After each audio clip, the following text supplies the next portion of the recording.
It's how to have natural conversations with clients. It's a little bit more robotic for a lot of people out there. When you're giving better customer service, you're making these connections with customers. I think it's huge. If I walk to a door and I can tell somebody is going through something, I can just tell by facial expression, is everything okay? I'm always thinking humanity first. You knock on the door and the client opens the door. They already have a judgment based on how you look. And the moment you speak in that first 5 seconds of how you talk and your tone and all that stuff. The one question I probably get all the time is, what would you do if this was you?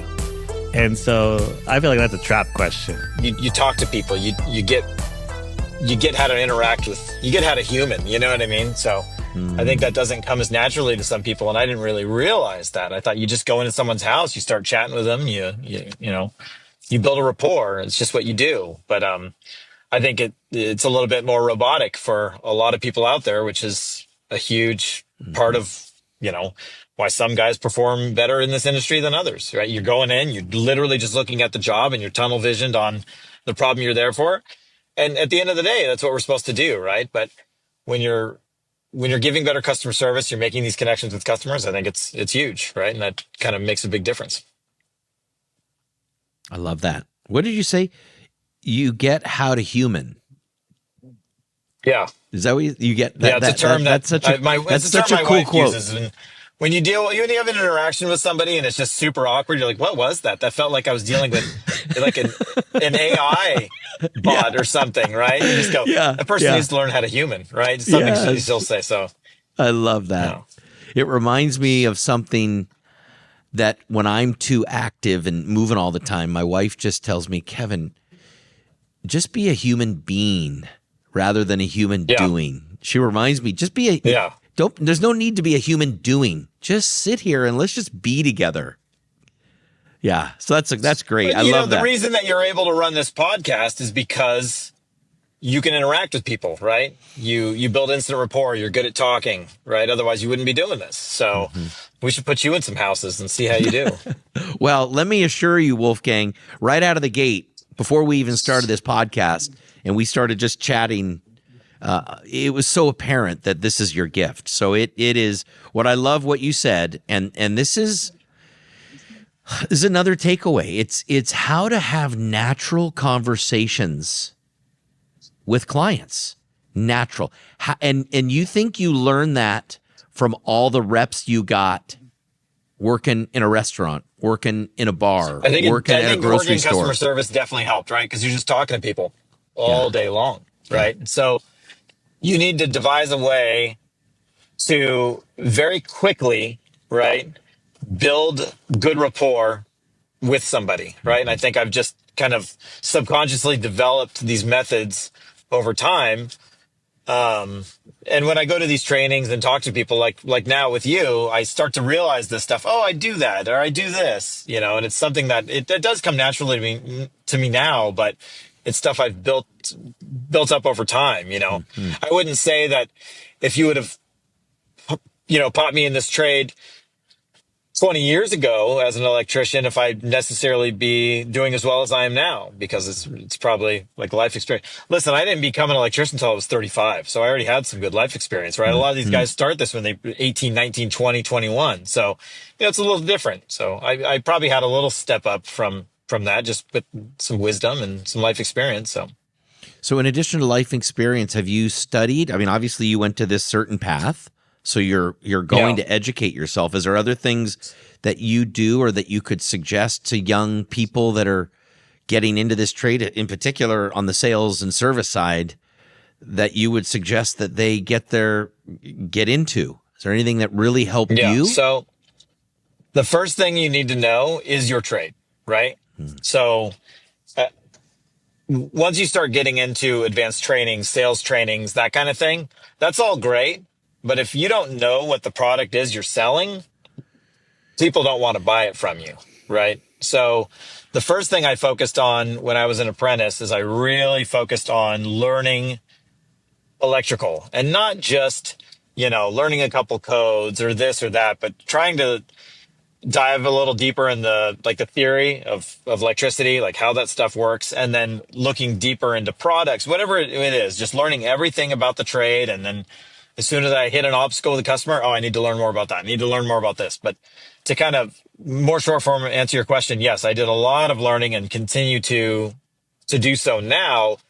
That's just, it always looks like something a little different, right? So now I don't learn as much about product and as much about electrical or code or anything like that. Now the stuff I learn is more human interaction, sales training, reading stuff like that. And I listen to a lot of podcasts, watch videos, Anything in particular that you can share that's helped there's you? tons of stuff out there. So one of the books I just picked back up, which I read part of and then had to put down for whatever for life, for 4 kids, whatever reason, right? Is Never Split the Difference, which is written by, I forget his name. He's an ex-CIA guy. Chris Voss. I think it's a lot Chris of people Voss. know this book. Sorry, what? Chris Voss. Yes, that sounds right. I just finished A Man's Search for Meaning, which I had never read before, which is not necessarily anything about sales or anything like that, but that just is one of those must-read books. But I just read a lot of either inspirational books, informational books, lots of podcasts. So I'll listen to stuff like this, right? So podcasts, videos, talking to other technicians, I'll take information wherever I can get it. One of the biggest things that I've done in my career is just have conversations with other technicians.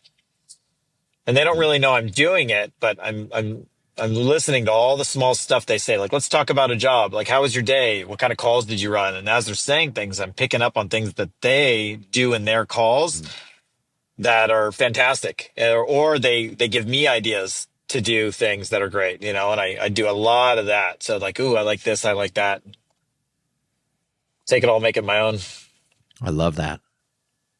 You've given us a number of different things, having conversations with technicians, the ability to be able to listen, the ability to be able to be coachable, to be a lifelong student. Because 10 minutes before we started this, right, I was talking to my boss and my dispatcher. Shout out to Trey and Destiny. They'd be mad if I didn't mention them. And they were mentioning we've got membership plans, right? So you sell a membership plan. Hey, be part of the Baker Brothers family. You get additional discounts, this, that, and the other. One of the other techs. So right now we're a little bit slower. Calls are a little bit lighter this month, and I've been just really honing in on trying to get memberships, right? So just trying to build customers and get those lifetime customers, letting people know we do 3 trades, this, that, and the other. And she was telling one of our other technicians who was like, oh, the calls are a little bit slower, and I'm having a slow week, and I'm a little worried. And she said, well, hey, Wolf's focused on memberships right now. Why don't you do that?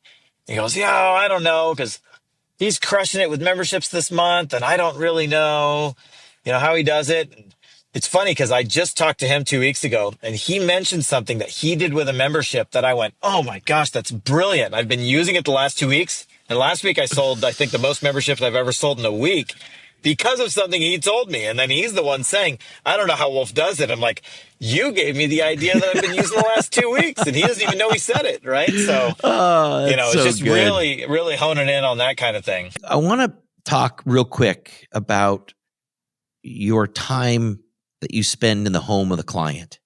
Yes. Your presentation. And let's get down to the nuts and bolts. What is it? What is it that you do in the home? Now be thinking about a technician that's wanting to gain something. Like, can I get a technique that Dana uses that I can go out and implement today? So is there something that you do, Dana, that you think is world class? There's a couple of things I do. Yeah. If I walk to a door and I can tell somebody is going through something, I can just tell by facial expression. To be honest, once I greet myself, hello, Dana with Advocates Plumbing, I'm here to help service your home today. And I can see that is everything okay? Just a nice, I will get personal, just everything okay? Do you need any help or anything? I'm always thinking humanity first, and safety, because maybe the person's not feeling well. Maybe the person just went through a stressful situation. I've walked into things that you don't hope that you walk into it, but I've walked in and I've had people tell me, no, it's not okay. What's wrong? I mean, what's going on?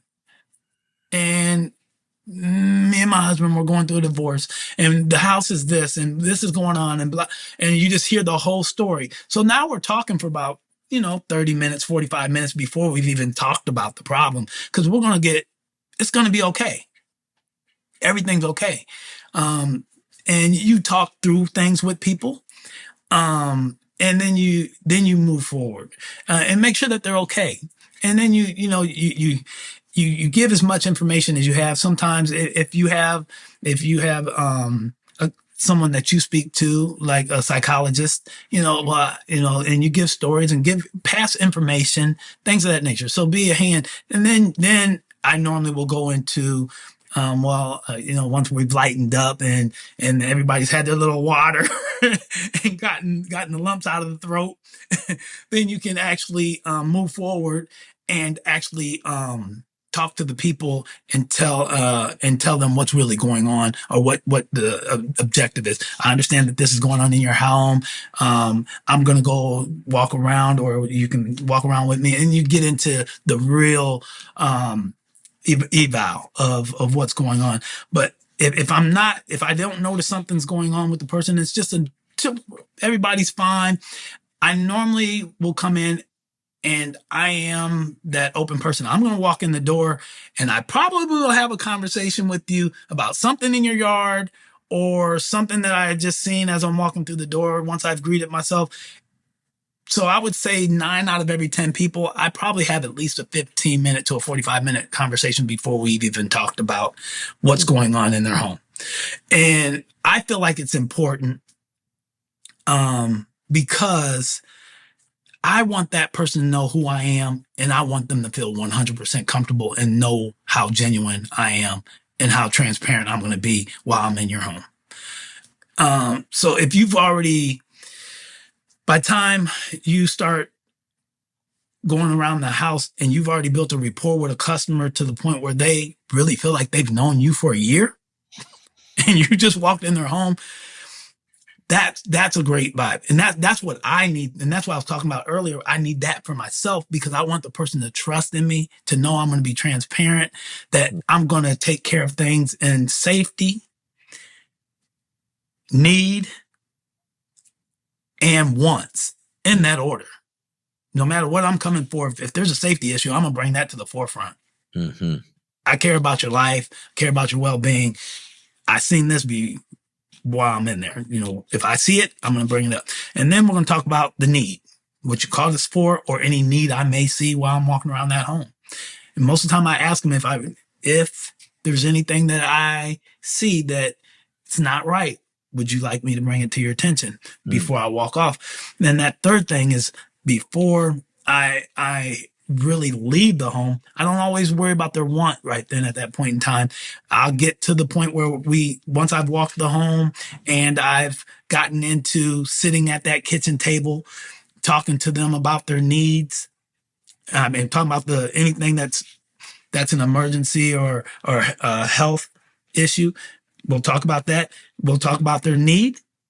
And then before I even move forward with giving that presentation, is there anything you may have forgotten about, or anything that you want? And I'm not just talking plumbing. I'm talking about in your home. Is there something, because maybe I can guide you in the right direction. I can help you, myself with it. So because I've noticed a lot of people, you have two different people. You got people that take care of needs because it needs to get fixed. It needs to get fixed. You have people that say, I'm not so worried about that need. I want this. I want this. At the end of the day, my goal is to make sure that customer is happy, but it is my responsibility to tell them their needs as well and their safety issues. So as long as I'm taking care of safety and needs, and if they're not a safety and need person and they're more of a want, at least we've had the full conversation. I've left the ball in their court and they get to play that ball the way they want to play it. So if they want to take care of their need, then they can. If they want to take care of their want, they can. Yeah. So am I tracking you properly? Like, would a need be, hey, you've got a root in one of your pipes? That's a need. You got to get it taken care of. I just want to make sure I'm tracking properly. Correct. And want may be, boy, I want to have healthier water. I want to have better water. I don't absolutely need it. Correct. Am I tracking Correct. there? Okay. Correct. A want is definitely that generator. Do you need a generator? You probably don't need it. It is more of a luxury of a want, but does it? It will definitely be beneficial if the power goes out.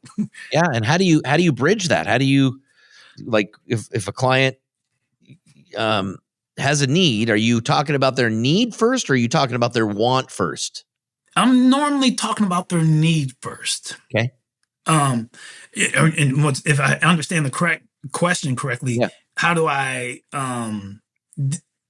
respond to that if I have a customer that is a want kind of customer, or they have both? Say they have both. Okay. Say somebody's right. So I'm always safety and need.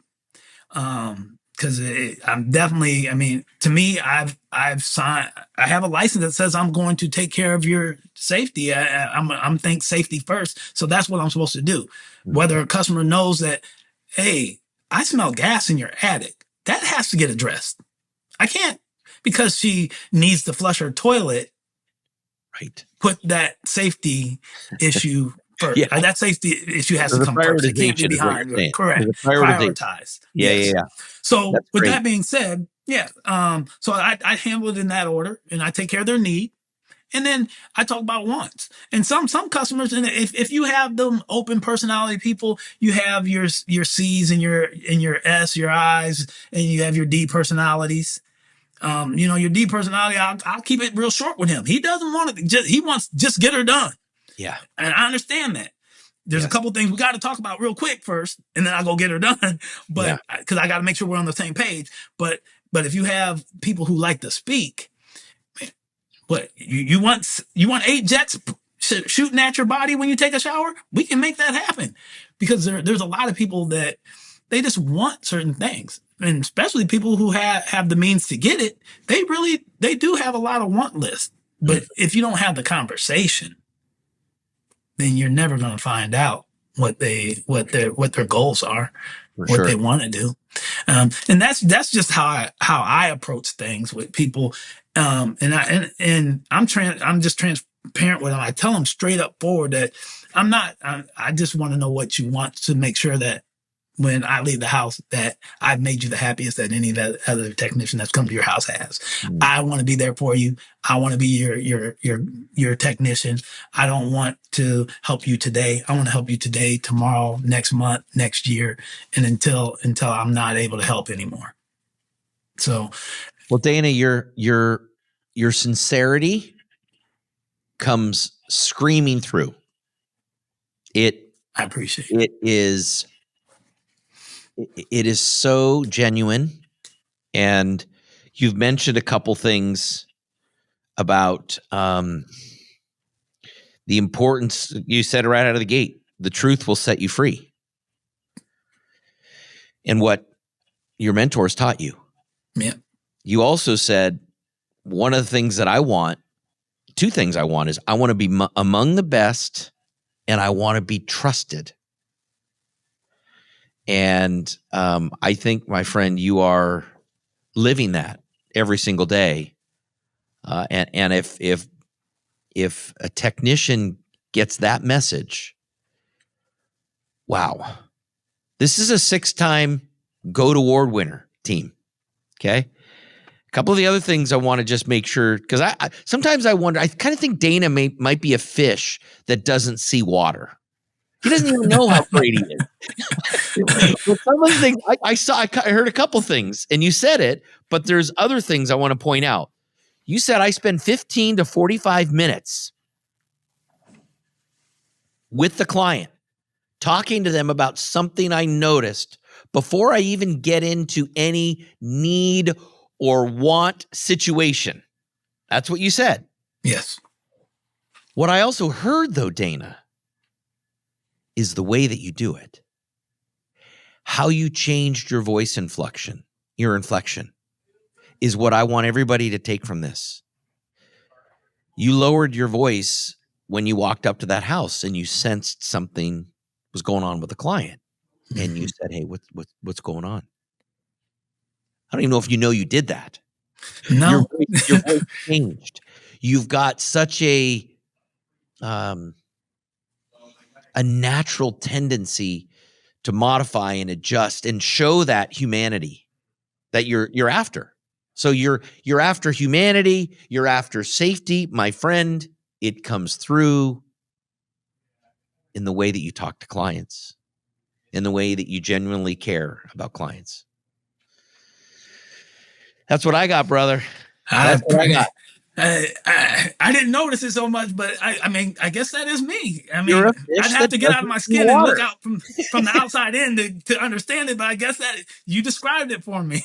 You're a fish that doesn't see water. They just swim around there and in water. Yeah, it's so apparent. It's so apparent. You've had incredible teachers.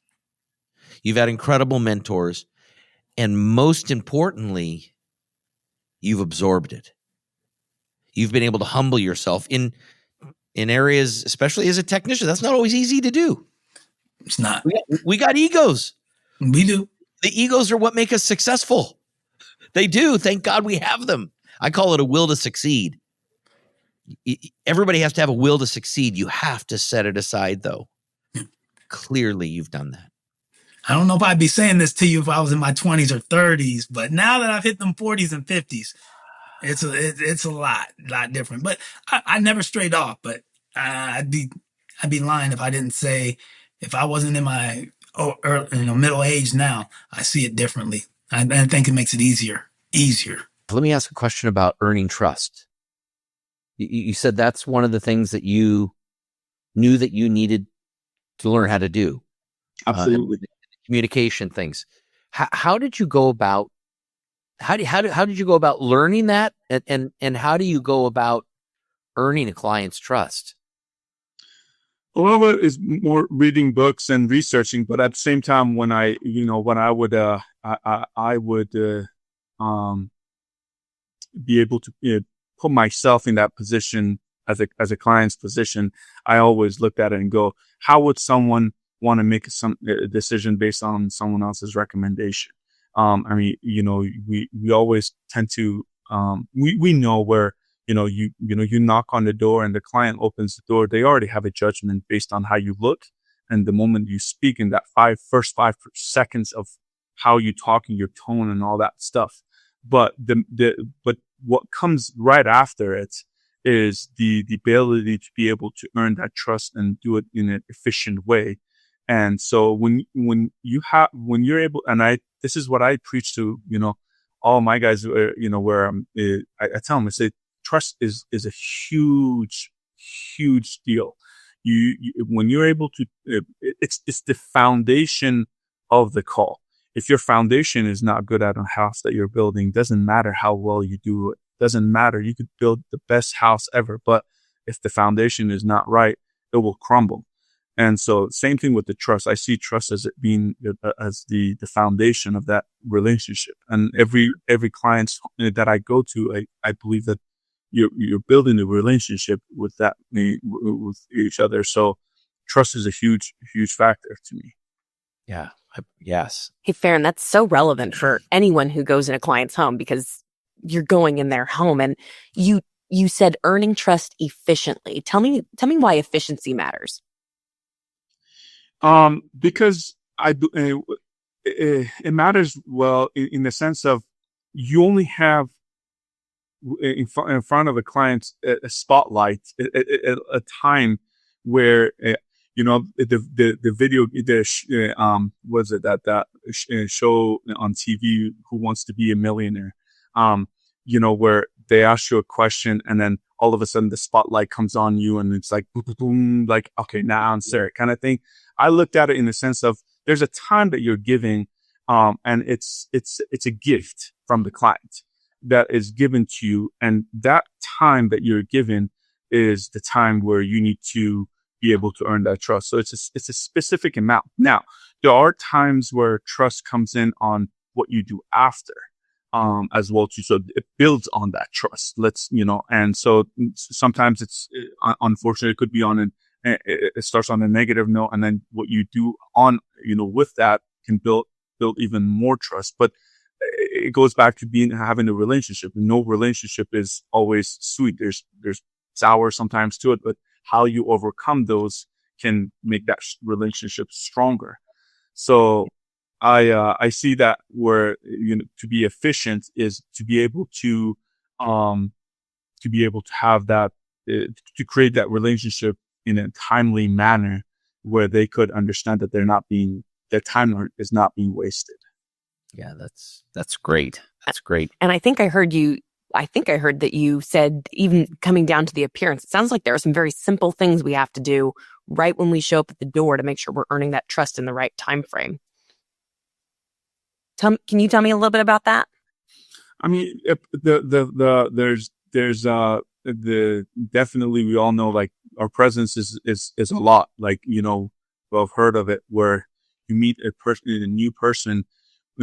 Our human nature is to automatically, because of survival, judge that person within our 5 seconds. Mm-hmm. Am I gonna talk to this person? Am I gonna, be able to listen to this person? Am I going to be able to trust this person? Those are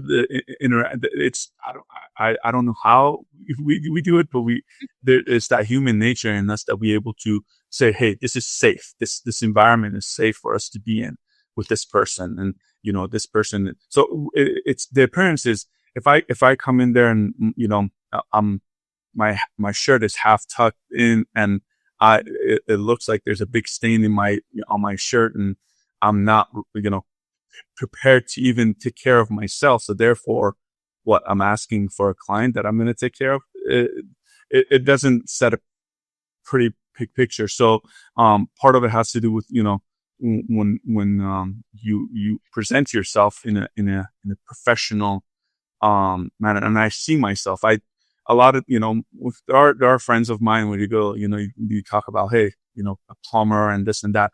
I don't see that, because I from the young age, I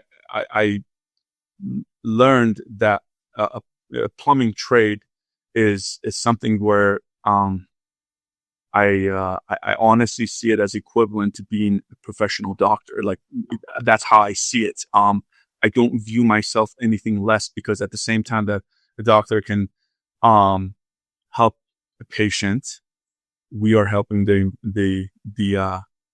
society as foreign to be able to not be a third world country. So I see that. I believe that to my core. So therefore, I have a set of standard that I go off of. So I need to be presentable in front of a client to be able to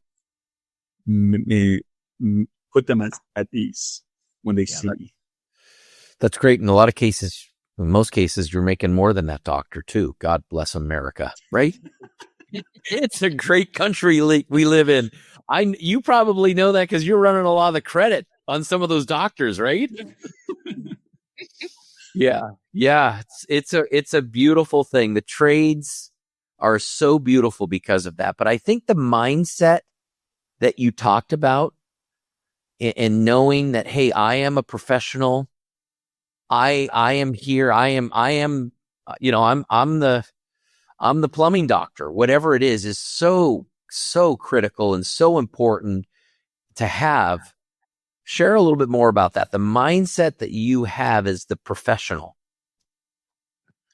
I mean, there with what we do on a day-to-day basis, and it could be from a technician that does, for instance, let's say the smaller job, all the way, getting down and dirty, to all the way to someone that, pretty much that is working in the office. I mean, it's, the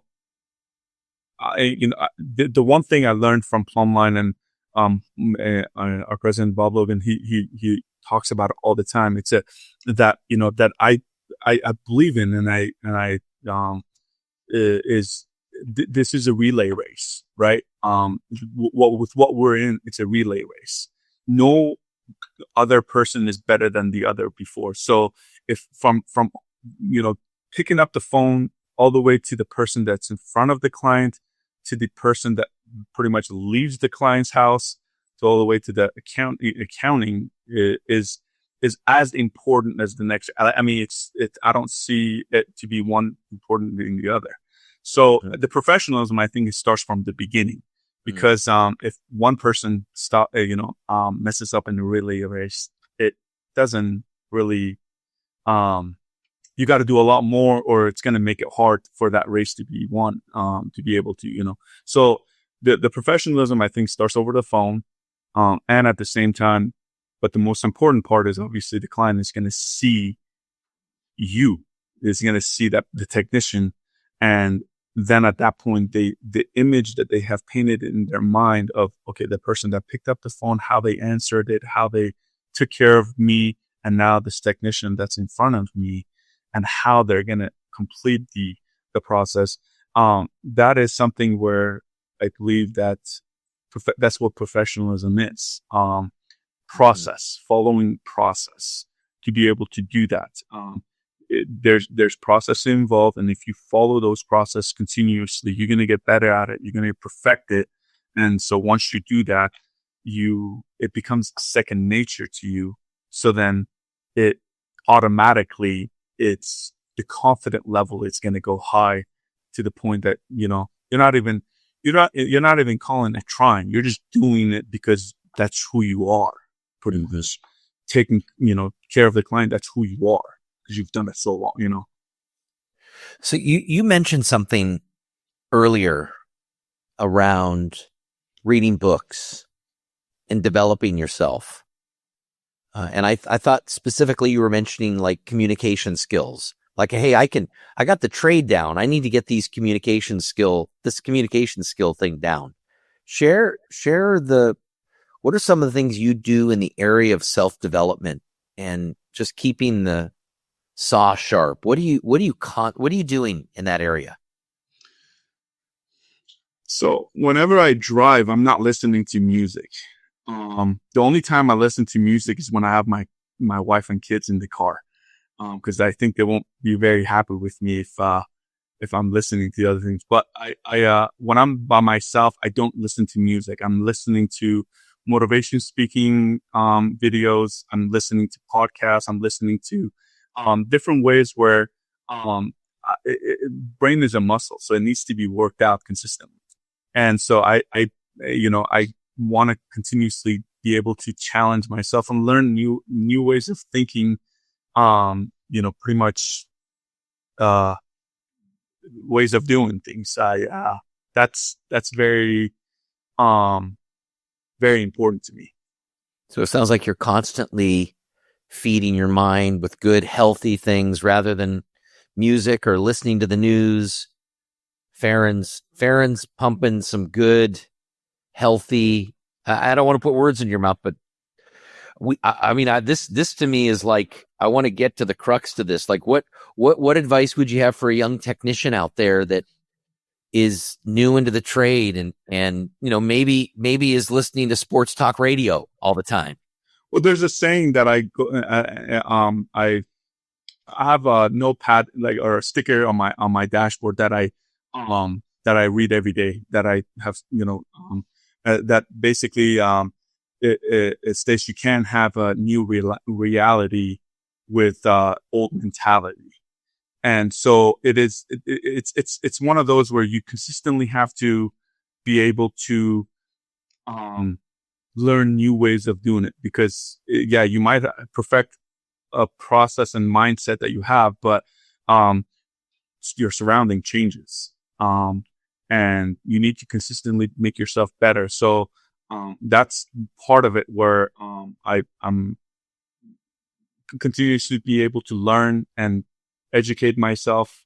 Again, it goes back to us in the trade, where the technical part of it, I always say that's the easy part. That learning the trade, it takes time, to master the craft and being able to become a licensed, for instance, a plumber or an electrician or HVAC tech. This, obviously you got to put your time and sweat to be able to craft that and learn that. But once you learn it, you don't forget it. It's there. It's part of you. But, it's one of those where you consistently have to be able to, the psychology part of it. That's the part that is, some people will get it. Some people won't. It comes easy with some people, and some people need to work a little bit harder at it to be able to get, to be able to make it a habit. And so that's the part I want, like every time I do ride alongs with my, with our technicians and everything, that's the part that I focus on. Because I always tell them, I'm like, you're the master. You've already, I don't need to teach you the technical part of it. That's the easy. You've already got that down. Let's focus on the part that where it makes it easier for you. And so, I challenge them on that part there a lot. Yes. One of the sayings that I hear quite often is too techy, no checky. If you're too technical, no way you're going to transact business. It's all about, go ahead. It's all about Absolutely. You're absolutely correct. And I tell this to my guys, and I mean, pretty much that's part of my, when I tell them, go, hey, practice on something where you're in front of a client. If you need a guidance on how to do that, so you're not too techy and you're not too personal. For every technical question you ask, put 2 personal questions right next to it. Now, it doesn't necessarily mean it has to be in a order that you're going to sound robotic, but the ratio should be, if you're going to ask a technical question, you want to be able to ask 2 personal questions, because that's the most important part. You want to be able to, again, go back to the trust and be able to build that relationship with the homeowner. And the technical part, obviously you're there because you need to understand like what's going on and what you need to do. And what I see a lot of successful technicians out there, the time that they're spending on that call, the majority of the time is with the client. And then the rest of it is, the remaining is the actual work, but majority of the time is building relationship with the client. So that's important. So yeah, you don't want to be too techy. You'll zoom people, you're going to lose people right away, because they're not fascinated by other things that we are. Exactly. What you just said is so profound, yet so simple, that I really want to make sure, our listeners hear it, and our viewers and the people that are watching this hear it. But if you want to expand on it a little bit more, I think it's just really powerful. You said, if I'm going to ask one technical question, I need to make sure I ask 2 personal questions. Correct. So expand on that. What does that mean? What type of personal question? If I'm brand new and I'm a new plumber or I'm struggling, what does that mean? Like, what kind of questions are you asking? I mean, it could be as simple as, you're asking, when did this happen? That's a technical question. When did you find this out? That's a technical question. Right next to that, and you go, well, how long have you been here? How long have you been at this house? That's a personal question, because not asking that, it's not going to affect your ability to do the work. And then once they answer, and once they're talking, you listen. And then you go back on, okay, well, that's great. How you like the neighborhood? Like how that's a personal question. It gets them, talking. When people talk, they put their guards down. That's very important for when we're close and we're trying to protect ourselves. We usually cross our arms and not talk, because we want to be protecting ourselves. But the moment we let loose and talk, that's when we show our true selves. Yeah. And that shows a lot. I just want to make sure everybody hears that. What you just said. Okay. This is a message to everybody. This is a guy that sold $4 million in plumbing last year. Okay. When people talk, when your customers talk, their guard goes down. I've always believed, Faran, that clients sell themselves when they're talking. They love Faran if Faran lets them talk. My biggest thing is tell me more. Tell me more, because that's the biggest thing. If you're talking, because if we're trying to talk about ourselves and why we are so good that we do this in our company and this and that, let the client talk. Tell me more. How do you feel about that? They will give you a lot of information that will be beneficial for you to be able to help them. Because that's very important. Were you always like that? Like, were you always one that? No, I was not. I was the type of, when my philosophy part is to be able to talk a lot. And when, my dad and I, we like to kind of go back and forth and talk about different subjects and to the point where my wife and my mom kind of go, okay, that's enough. Like, you guys need, and so we both like to talk, but, no, that's not how, I learned that through time where, and also again, going to see different, videos and reading books and stuff like that, but, to be able to learn that and go how important that is. And now I can't stop it. And so it's the other way around, where if I'm in front of a client, I'm gonna let them talk. And body language is a lot. When they're talking, you lean in, you listen. Your face expression. Those are the things. If the client is talking and I'm looking at my phone, that's not a good sign. If with what you're doing right now, talking and taking notes, that's very important. And checking in with, everything, with, those are the important parts. When you do these little things, people tend to think like it's a magical thing that happens and all of a sudden, or it's a big thing where a sale happens. No, it's these little things that you do that will kind of stack on each other that it makes the big thing happen. Mm-hmm. So it's this little stuff that, if you're doing that, at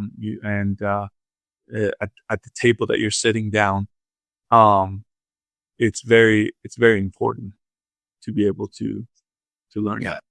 I love what you said, because there's so much to what you said about listening.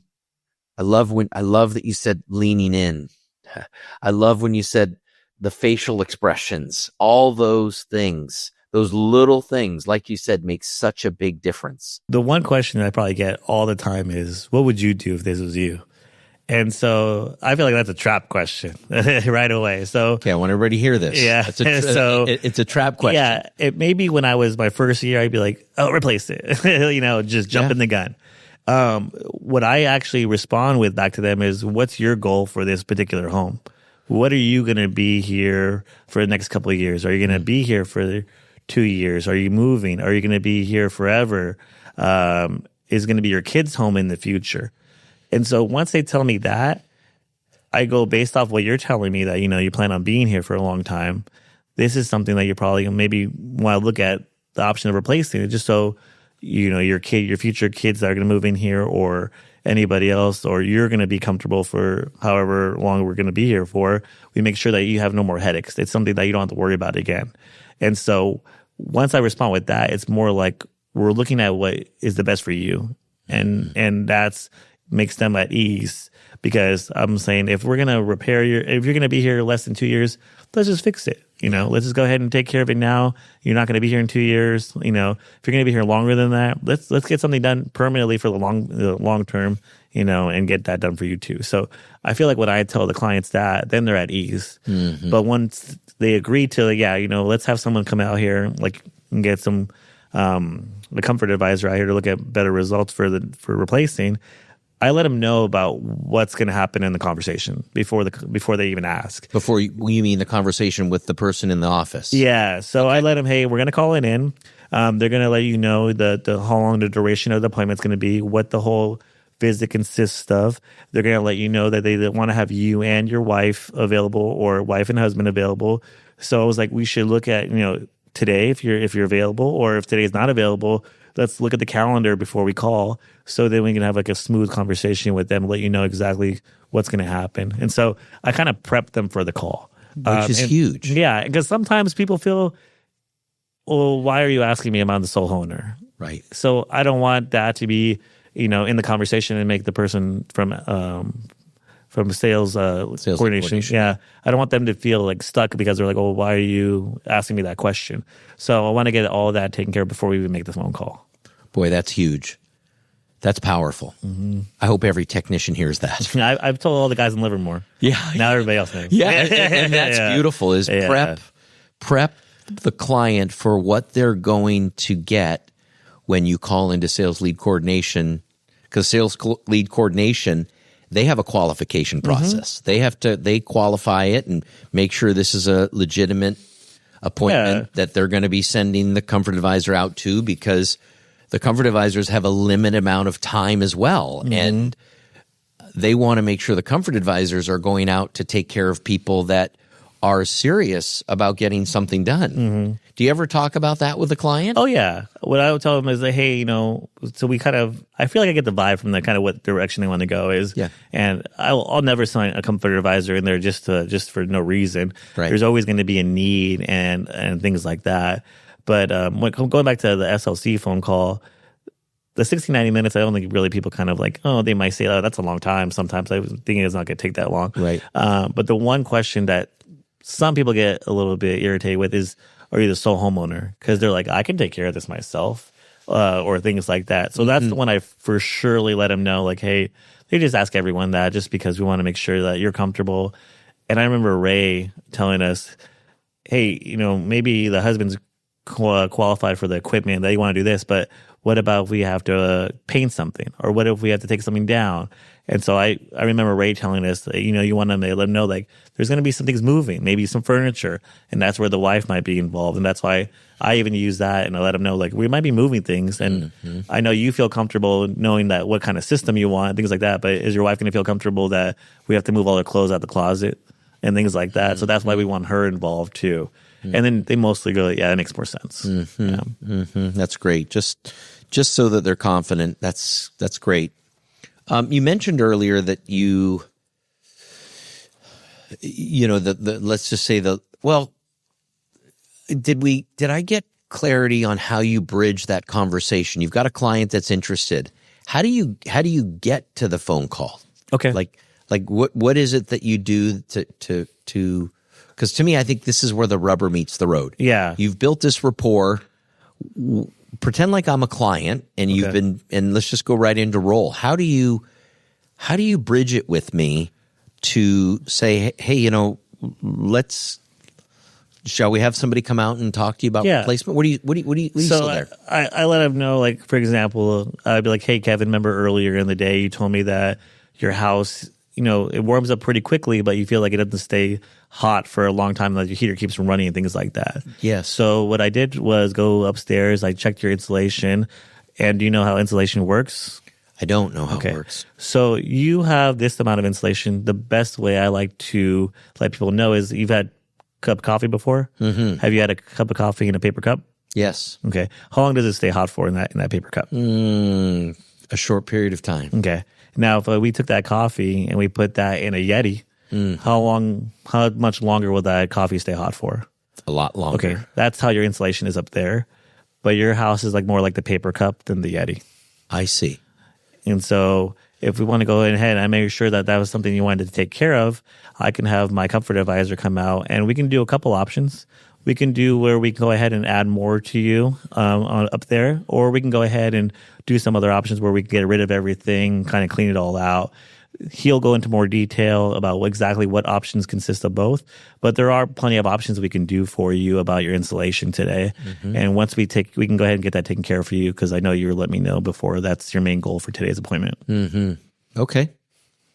So great. And then you just leave it at that. Yeah, and then like, okay, and they're like, what's the next step? And then I said, I'm just going to go ahead and call it in. And then that's when we get to the calendar part and said, let me know where, it's a good day and time for you to have this done, for you and your husband or you and your wife, for us to come over and give you where we can go ahead and add the installation for you. So that's important. You're already setting the table that we would like to have, if possible, both people there. Mm-hmm. I like bringing out the pamphlets too, especially for our elderly clients. So I feel like going back to like how I'm more of a visual person, I like to bring those visuals out and showing them, because when I say, hey, you're R30 or you're R38, they're like, what does that even mean? Right. And so when I show them on the pamphlet, like, this is where you are and this is where we should be. It's not mandatory, but this is where we should be. Mm-hmm. They have a better idea. Like, oh, wow, we really are lower because of the, also pictures. Pictures are going to be key for everything, because even communicating everything you want to do, if you're saying that this is your house and this is your measurement ruler, and this is where we want to be and this is where you should go, that's also going to be going a long way, because we're not just telling them, we're showing them exactly what's happening. And if something goes wrong, it's my fault. Absolutely, sir. But if something goes good, they get credit. You have to have a mindset in this business that there isn't another person on this planet that's going to be able to help that customer as well as you can. Never letting anything on the outside affect what you do professionally every day.